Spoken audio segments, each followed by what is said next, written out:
All right, we're going to start out this show with a big shout out to our buddy Chris Stender and Tanya, of course, for hosting us this weekend. We had a great tailgate, great time with friends from Notre Dame, and you fans that didn't make the trip, you got to make that trip next time we go to South Bend because it was fabulous. The tradition of Notre Dame is great. All the people were really friendly. AC and I sat right in the middle of the Notre Dame section, but seemed to get along with everybody. We're not too rowdy, so we had a good time talking to those people around us. And definitely. But you know, go ahead. One thing, congratulations to the Notre Dame fans. They gave a great shout out to all the U of L fans that were. They said that was the most loudest and most opposing fans that they have remembered ever coming into that stadium. And I know Louisville had at least 15,000 people or more. I mean, everybody that we talked to was going to the game, and they were there in droves in both corners of the end zone, and we were on the sides, but there was a lot of U of L fans there. And everybody got along. It was a really, really nice time. The weather, rained just a little bit off and on, but not really a big deal because a lot of times, AC, you don't just march into Notre Dame Stadium and come out with the win. No. But you know what? That's exactly what Louisville did, 31-28. And the strange thing, JP, is that I was pretty confident going into that game that we would win, and I haven't had that feeling in a long time. No. Especially with an opponent of that stature, you know. So congratulations to the Cards. Yeah, we ran the ball extremely well. Brandon Radcliffe really had a good game. They just could not bring that guy down at all. Oh, yeah. Let's see, Michael ran the ball great in the first half, and then Brandon ran the ball fantastic in the second half. And, I mean, it was kind of like a thunder and lightning type thing. They just couldn't bring those guys down, and the running game was really going. You know, we almost let it get away from us when we missed that late field goal, which was a little bit of a surprise. And then they come down with their kicker, and he missed a field goal, which was almost a chip shot wide right. And Louisville escaped with the win. You know, go ahead. I think we kind of outthought ourselves a little bit in that game. I mean, we put our muscle group in, our big guys in. Yeah. We run the ball down the field. We're running. Then we get down to about the 6-yard line, and we bring our receivers back in. And we couldn't move the ball. I think, is that the play we missed the field goal? Or that is the play we missed. That would have put us up by 9 or 10. You know, Coach, leave those muscle guys in. The more we're running that ball, just run it and score. But it was a little bit disappointing, and we knew Notre Dame would make a run at the end, but you know, it could have been a little bit more. We could have been easier on ourselves. Yeah, and Reggie did a nice job of managing the game. Oh, yeah. Wasn't a great passing effort from him. He was 9 for 21 or something like that, but it didn't matter. He managed the game, and that's all that we wanted him to do. He had a late pick there in the first half, right before halftime. Didn't mean anything. It was a bomb, and they intercepted it maybe on their 28-yard line. It was harmless. So. And then that fumble that I think it was called down, and it could have went back the other way. Oh yeah. That took the breath out of me. It did us too. So we ended up rushing for 229 yards and 3 touchdowns. And, you know, if you can control the line of scrimmage, you're going to be in pretty good shape really on both sides of the ball. The wide receivers only had 8 catches. Kai De La Cruz had some big catches, especially that one. He come through. I mean, he made some key catches. Devontae made some catches on the outside, and the one touchdown by Devontae was awesome. But I think Kai made some crucial catches, and our receivers, they contribute blocking down the field. So that was their big contribution for that game. I mean, it was pretty awesome, our receivers. Yeah. Again, controlling the line of scrimmage, but Louisville held them to 99 yards rushing, and that was a big deal too. Their quarterback, Everett Golson, has really been prone to mistakes all year, and he made a couple in that game as well. And he did. He made some key, crucial mistakes, but for the most part, I thought he controlled the game pretty well, you know, up until those mistakes. They made some good second half adjustments, so they came out of halftime and really looked sharp. Yeah. And caught back up with us because we had a pretty nice lead there. We had 8 penalties, which again is too many penalties, and we've got to do away with that. Yeah. But bottom line is we're 1-0 against one of the most storied programs in NCAA history. So, and we don't play them again for a while. 2019. Okay, so we got a few years. They come here this time. So. Okay, so we got a few years before we play them again. I don't think there were any injuries that I can remember. It seemed like it was a pretty clean game for us. No, Notre Dame had quite a few, but They we did. didn't have any. Mm-hmm. And then we'll move on our Dice Players of the Week this week.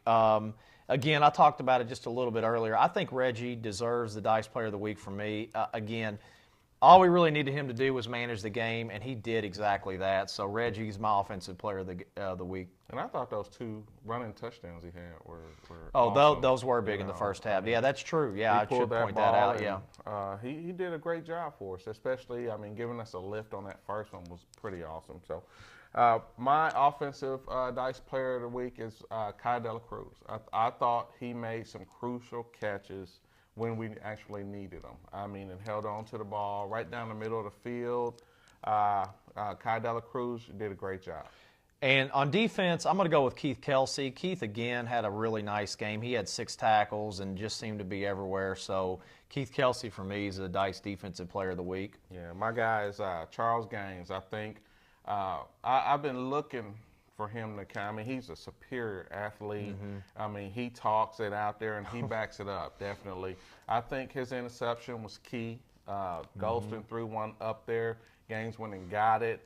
A lot of times you see Gaines, he's out there, and he because he's such a great athlete and he's got such great speed, he kind of cheats a little bit, and I think he got he gave up that one long pass. And, yes. And the thing is, that guy was well past him, and he caught up to that guy.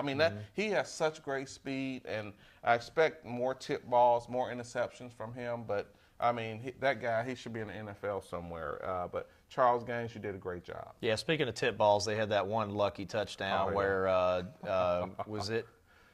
I don't know if that was Keith or who it was. Tried to knock it down. Terrell Floyd tipped it. Terrell was in great shape and tried to knock it down, and it just crooned off somebody else's shoulder or something, bounced up in the air, and that guy happened to be in the right spot at the right time. I think we gave them a couple scores that maybe they shouldn't have had. Yeah. So, that's the way the ball bounces sometimes. Exactly right. Exactly right. And that pigskin bounces some funny ways sometimes. So, all right, wide receiver talk. All right, our guys did a great job. We only caught, 8 balls for 180 yards. Spider-Man, Devontae, did his job.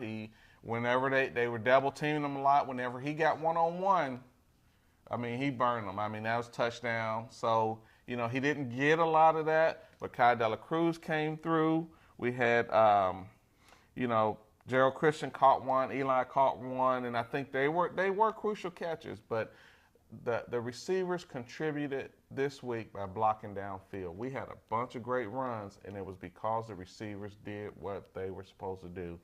And kudos to the receiving corps. Okay.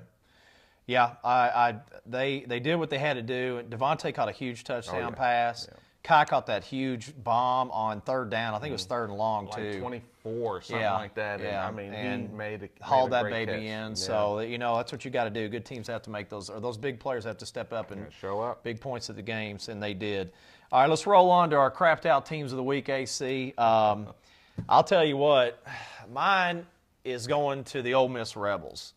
Now, I'm not sure if they were overlooking that game, getting ready for the Egg Bowl this week or not, but they go into Arkansas and lay a golden egg. Yeah. Literally lay a golden egg. They lost 30 to nothing. Yeah. They didn't even score. Yeah.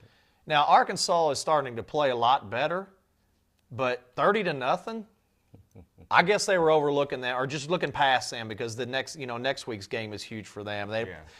I'm sure they circle that one on their calendar, but Ole Miss is my crapped out team of the week. Where did I go? I think I went with, is it Kentucky, Tennessee? Didn't Tennessee just kind of roll Kentucky? They did. Yeah, it wasn't kind of, but they did. They were not enthusiastic about playing. So maybe they'll roll in the Cardinal Stadium this week and be as unenthusiastic to play. So we'll see. But Kentucky, you crapped out. Yep. So we're going to go. We got a few questions here. Let's take some questions. Well, we got first question was from Mike Brown. He's from here in Louisville. He says, how do you feel about the game and rivalry, and how bad do you think the 90 team would have done, would have beat Kentucky or at this time? I think the rivalry, I liked it at the beginning of the season. We moved back to rivalry week. and I feel good about it. I think we should keep playing, well beyond the future. I think the '90 team would have done well against Kentucky. We had a lot of seniors. I think we would have beat them if we would have played them. But Mike, who's to say? You just never know those things. Tony Smith, he said that the commentator Schmidt, Tony Schmidt. I used to work with that guy. Oh, and until he retired, he says that he doesn't. All the commentators here in Kentucky are calling for a close game. Tony, I don't think it'll be that close.